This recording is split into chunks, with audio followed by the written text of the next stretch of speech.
നിലമ്പൂർ കൊലപാതകത്തിൽ മന്ത്രി ആര്യാടൻ മുഹമ്മദ് സംശയത്തിന്റെ നിഴലിലാണെന്നും ആര്യാടന്റെ മുൻകാല ചെയ്തികൾ വെച്ച് നോക്കുമ്പോൾ നിലമ്പൂരിലെ കോൺഗ്രസ് ഓഫീസിലെ കൊലപാതകത്തിന് ഒരു ആര്യാടൻ ടച്ചുണ്ടെന്നും CPM സംസ്ഥാന സെക്രട്ടറി പിണറായി വിജയൻ കേരള രക്ഷായാത്രയ്ക്കിടെ പറഞ്ഞു. വലിയ തോതിലുള്ള സംശയത്തിന്റെ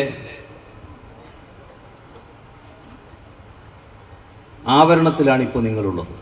അത് ഓർമ്മ വേണം. എല്ലാറ്റിലും ഒരു ആര്യാടൻ ടച്ച് കാണുന്നു ജനങ്ങൾ. അത് ആര്യാടൻ മറക്കരുത്. നേരത്തെ കോൺഗ്രസ് ഓഫീസിൽ കൊല്ലപ്പെട്ട രാധയുടെ വീട് പിണറായി സന്ദർശിച്ചു. കൊലപാതകത്തിൽ വിശദമായ അന്വേഷണം ആവശ്യപ്പെട്ട് രാധയുടെ കുടുംബം പിണറായി വിജയന് നിവേദനം നൽകി. കേസ് അന്വേഷണ സംഘത്തലവൻ ആർക്കൊക്കെയോ വേണ്ടി പ്രവർത്തിക്കുകയാണെന്നും ഉദ്യോഗസ്ഥനെ അടിയന്തരമായി മാറ്റണമെന്നും പിണറായി ആവശ്യപ്പെട്ടു. ഇന്നുള്ള അന്വേഷണ സംവിധാനം തീർത്തും പരാജയമാണ്.